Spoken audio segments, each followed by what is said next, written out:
तो दोस्तों moon night का 5th एपिसोड हमारे सामने आ चुका है, जहां मार्वल सिनेमैटिक यूनिवर्स में एक बार फिर से एंसेस्ट्रल प्लेन की बात हुई, जिसके साथ साथ हमें यह भी पता चला कि मार्क और स्टीवन में से असली कौन है। तो ये एपिसोड कई सारे उतार चढ़ावों से भरा हुआ था। हमें यहाँ मार्क स्पेक्टर की ओरिजिन पता चली कि उसे उसकी डिसोसिएटिव आइडेंटिटी डिसऑर्डर किस ट्रॉमा से मिला और उससे उसने कैसे डील किया, जिनके साथ साथ वो मून नाइट कैसे बना। इन सब के ऊपर यहाँ एंसेस्ट्रल प्लेन का नाम लिया गया, जैसे हमने ब्लैक पैंथर मूवी में भी देखा है। हमें आखिरकार मार्क के माता पिता भी दिखे, प्लस मार्क के बचपन के ट्रॉमा को इस सीरीज में बदल दिया गया है। इन सब के ऊपर एपिसोड के एंड में कुछ अजीब ही हुआ।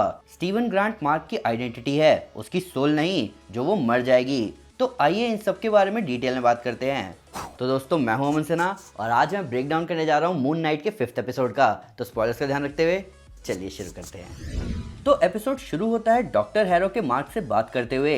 यहाँ मार्क को चोट लगी हुई है। डॉक्टर हैरो उससे बात करने की कोशिश कर रहे हैं और उससे हिप्पोपोटामस के बारे में भी पूछ रहे हैं, जिसके साथ साथ वो उससे किसी लड़के के बारे में पूछते हैं। अब मार्क हिप्पो तक तो नॉर्मल था, पर लड़के की बात आते ही वो अपना कंट्रोल खो देता है और इसी टाइम सीन स्विच होता है पिछले एपिसोड के एंड के सीन पर।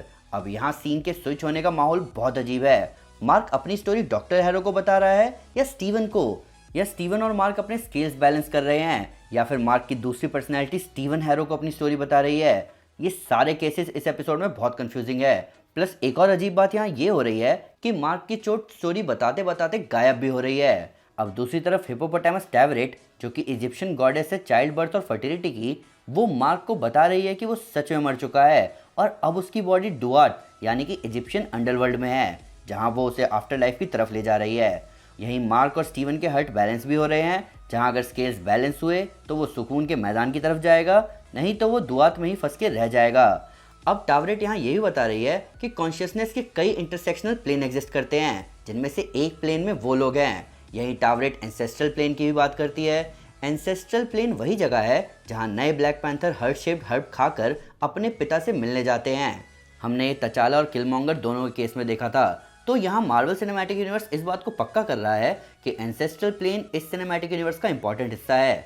इसके अलावा कई फैंस एस्ट्रल प्लेन को भी इसी का हिस्सा मानते हैं, पर एस्ट्रल और एंसेस्ट्रल प्लेन में ठीक ठाक फर्क है। इन सब के ऊपर यहाँ बात हो रही है मल्टीपल प्लेन्स की, जिसका मतलब वेलहला भी उनमें एग्जिस्ट करता है, जो कि हिस्सा है एसगार्डियन आफ्टर लाइफ का। अब यहाँ शुरू होती है मार्क स्पेक्टर की ओरिजिन स्टोरी कि कैसे बचपन में उसने खेलते खेलते अपने भाई को खो दिया, जिसकी वजह से उसकी माँ ने उसे कभी माफ़ नहीं किया और वो शिकार बना पेरेंटल अब्यूज़ का। इसी ट्रोमैटिक इवेंट ने मार्क स्पेक्टर को डिसोसिएटिव आइडेंटिटी डिसऑर्डर का शिकार बनाया और तब उसने अपने ट्रॉमा से डील करने के लिए स्टीवन ग्रांट की पर्सनैलिटी डेवलप करी। ये बहुत सैड पार्ट है सीरीज़ का।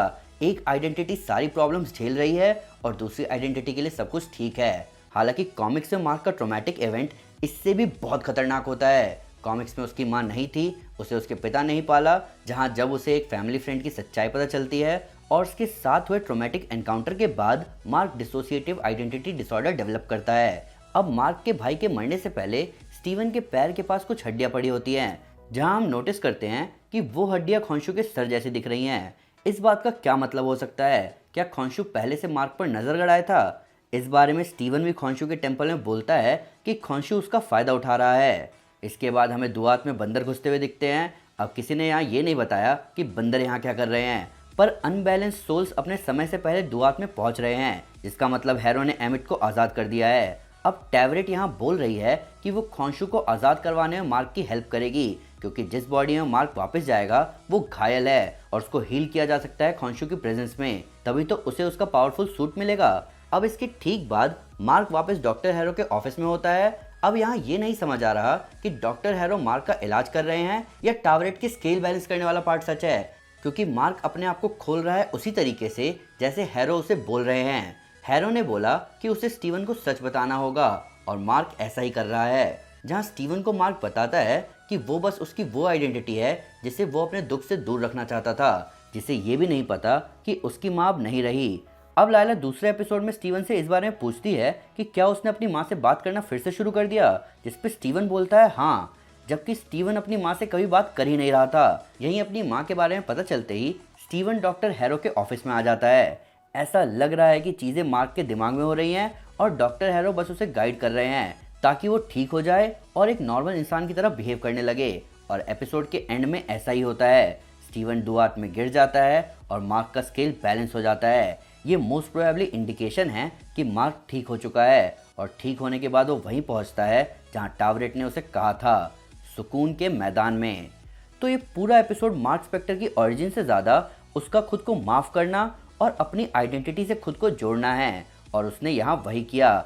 हालांकि हमें अभी भी मार्क की तीसरी आइडेंटिटी जेक लॉकली के बारे में नहीं पता चला, पर अब देखना यह है कि यहाँ के सुकून के मैदान से वो कहाँ जाएगा, क्योंकि बाहर आर्थर हैरो भी अपना काम कर रहा है और उसे रोकने के लिए मार्क स्पेक्टर को मून नाइट बनकर सब कुछ ठीक करना होगा। टावरेट ने बोला था कि वो उसकी हेल्प करेगी खॉन्शु को आज़ाद कराने में, तो मोस्ट प्रोबेबली यही होगा और इसी वजह से मार्क की बॉडी को सूट मिलेगा और वो वापस आएगा अलेक्जेंडर के टूम में। तो दोस्तों ये था ब्रेकडाउन मून नाइट के 5th एपिसोड का। ये अभी तक का सबसे बेस्ट एपिसोड था मून नाइट का, जहां हमें मार्क स्पेक्टर के बारे में क्लियरली पता चला। पर फिर भी अगर उसको कोई डिटेल मिस हो गई हो या आपके उसके नया फैक्ट इस वीडियो से रिलेटेड, तो प्लीज़ हमें कमेंट में ज़रूर बताएं या हमारे सोशल मीडिया हैंडल पर हमारे साथ शेयर करें। हम हर जगह हैं। तो दोस्तों अगर आप मून नाइट के बारे में और डिटेल में जानना चाहते हैं तो मैं आपको हमारी moon night comic series recommend करूंगा। साथ ही साथ अगर आपको वीडियो पसंद आई तो इस वीडियो को लाइक और शेयर ज़रूर करें और ऐसे कई सारे सुपर कंटेंट के लिए हमारे चैनल को सब्सक्राइब करना ना भूलें। Thank you guys, this is Aman Sinha and you are super super. Piece.